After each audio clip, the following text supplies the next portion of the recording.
We may not have any information about Metroid Prime 4 or the Metroid Prime trilogy, but at least we got Super Metroid, so that's cool. Stick around for the opinions.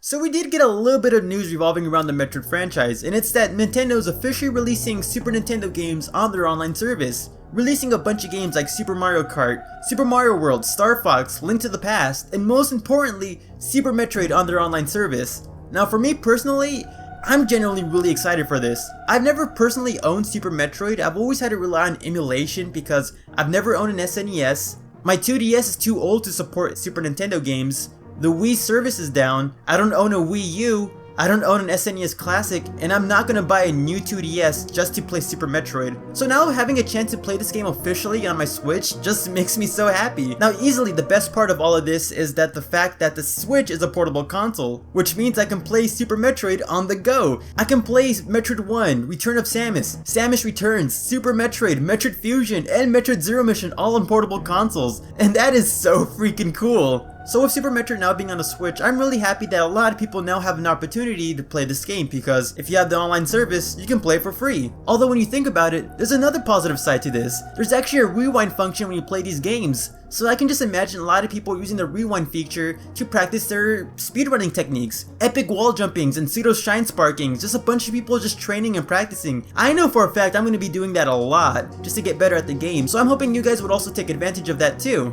Aside from that though, there isn't really much to talk about. There was nothing revealed or announced about Metroid Prime 4 nor the Metroid Prime trilogy port, which makes sense. I know there were a lot of people out there really positive and really optimistically thinking that Nintendo would announce something secret or big about Metroid Prime 4 for it to be released during December 2019 or May 2020, and there's some crazy conspiracy that the game has been in development way before it was announced that Retro was working on it. But from recent news of Retro Studios still hiring people and still setting up their team for the game's development, it's pretty safe to say that the game won't be announced or even shown for a nice amount of time. At the very earliest I would assume like maybe 2023, but again I'm fine with that honestly. I'm just happy that we know the game is being developed as opposed to another Metroid game whose development status is kind of unknown.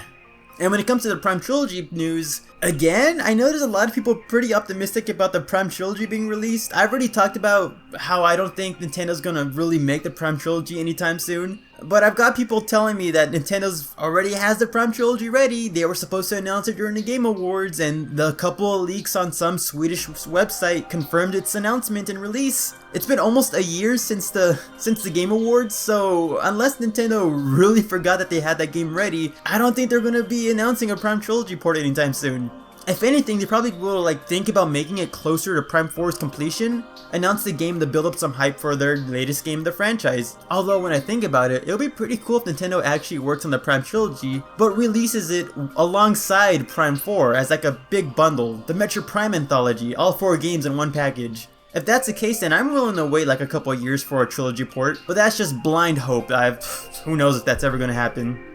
But that's basically my opinion. I'm really surprised that there isn't really that much, not really outrage, but like no one's really complaining too much about no announcement of Prime 4 news or Prime Trilogy news. I guess after a couple of directs where people like blindly hoped for announcements and it never happening, I guess people finally got used to the fact that we're not going to be getting Prime 4 news, and that us as a community are willing to wait as long as it takes just for a good Metroid game. Either that or everyone's just talking about Sans, it's one of those two. But for you guys personally, what do you guys think? Are you excited for Super Metroid finally being on the Switch? Are you excited to use some of those cool features like save states and the rewind feature? Are you bummed out or sad about no Prime 4 or Prime Trilogy news? Are you actually more excited because it just, gets you more hyped up as you get more hungry for more news? Whatever your opinion is, feel free to leave it in the comment section. And if you like Metroid content, feel free to click on that video above. It's a video where I theorize how the Galactic Federation might have Aeon energy. It's a pretty cool video and all that, so I really do hope you check it out. With that being said, I'm the Metroid Trainer. I hope you like, favorite, subscribe, share this video with as many friends as possible, and stick around for next time, because I'll be seeing you later.